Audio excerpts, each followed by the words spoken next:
So this video is to show you how to use Google Forms to make a classroom library checkout, and you don't have to use QR codes or barcodes or anything. You just simply use a Google form. So what I have here is a template that you can make a copy from in the blog post and directions. And the first step you need to do is you need to, in your student name, which is set as a drop down, you need to input all of your students' names. I just have a bunch of students' names on my clipboard, so I will just paste them in there. If you have them in multiple rows, you can just paste them and it'll go each by itself. Author name, you don't really need to do anything here.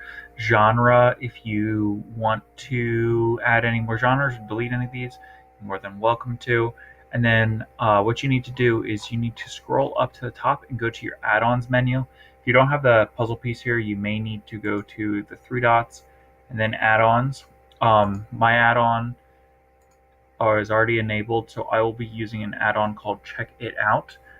If you do not have that, again, from the add-ons menu, down here you would press add-ons, and then you would search for CheckItOut in search add-ons. So back to CheckItOut, you press CheckItOut. You're going to edit a question set. You need to update sometimes the permissions. And then from here, you're going to add and edit your question set. First thing, you do want to leave it as an add new. You want to put it as a book. I'm going to be using a text with Listbox.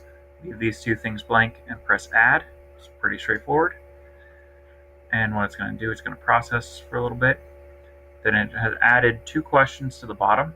If you'd like, you can move genre underneath it. And you can use move author's name underneath it, and then it's all set up. So then you can shorten this URL, put it into a Google site on your Google Classroom, wherever. But to show you what this looks like, I'm going to go into preview mode.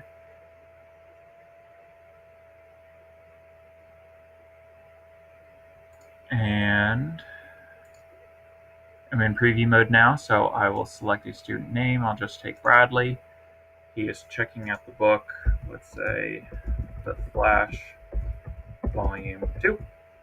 He's not checking in a book, so nothing goes here. Author name, we will say Wally West.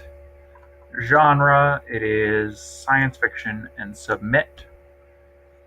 And then from there, when you submit another response, student again, so we'll go Bradley. He's not checking out a book this time, he's checking in a book. So you click on that, it has The Flash Volume 2, so now he's checking it in. Again, author being Wally West, genre being science fiction, and submit. And then when you go back in, again, student name, Bradley, there's nothing in check in because there are no books that are checked out now. So this is a pretty straightforward way to do a classroom library checkout, and always reach out if you have questions.